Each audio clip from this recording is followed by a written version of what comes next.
So I spent a lot of the day listening to videos like this. 今天智能体绕不开的一个困。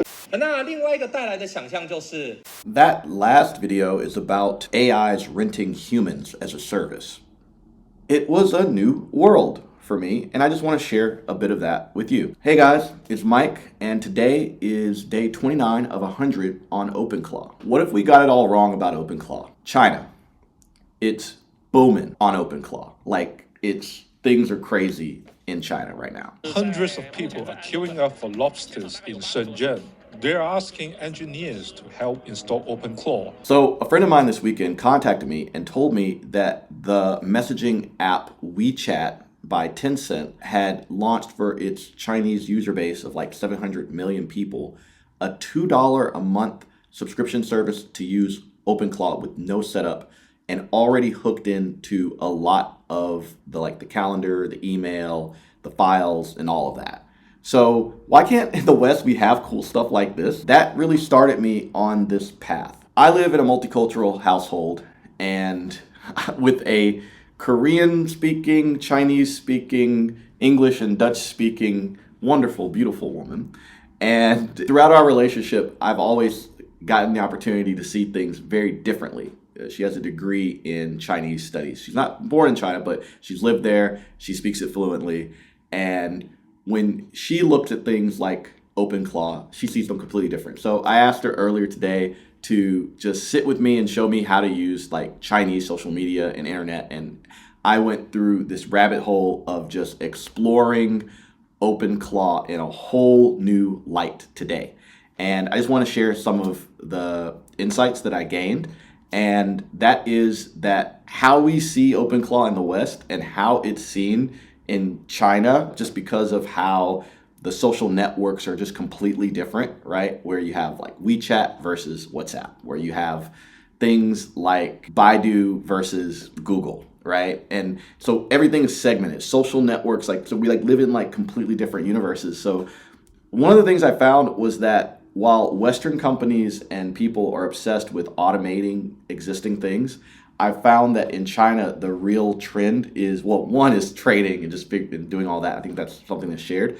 But the other one is this whole new bot economy, what I'm calling the bot economy, of just swarms of bots working together to do all kind of interesting things. And I hadn't really looked into that. I hadn't really put my bot on MoltBook to do a bunch of things, but I did today. And what happened was really interesting. So this week, I'll be really tracking that, the bot economy. I found, for example, a really cool website called HedgeCrust. HedgeCrust is a very new website. It's for bots, and it has 23 bot users at the moment, but it is speculating on GitHub repositories and creating companies and code that run autonomously. And while I'm not endorsing this activity, I'm saying that it's really, really interesting because it's completely run by bots creating organizations, and it's doing some value exchange that of a completely made up currency of some sort, right? Not a cryptocurrency. I don't even know what kind of, it's a fake. I don't know what it is. But things like this, my bot is on there, it is starting to autonomously work. It's trying to now build swarms on MoltBook, the social network for bots, where they speak in a secret language to each other occasionally, and on Aladdin Chat. I'll leave a link in the description to a lot of this.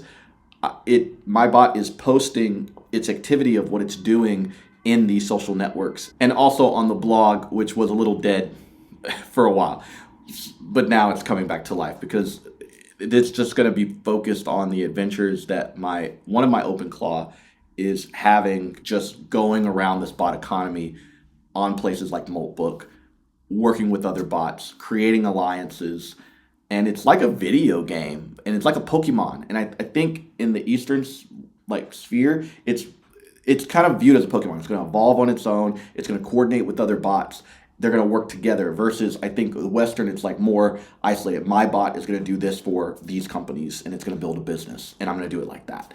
And I think both are really great use cases, but it's interesting how they're so different. So I'm going to be exploring a little bit more of that over the coming week, and just immersing myself in this other world, of where the bots are living and creating all kind of interesting things. But yeah, I went down that rabbit hole today. It was fascinating. It's interesting. I feel like I'm in like a weird space because it's moving me outside of my comfort zone a lot. So that's exciting. That was day 29 of 100 on OpenClaw. Thanks for watching.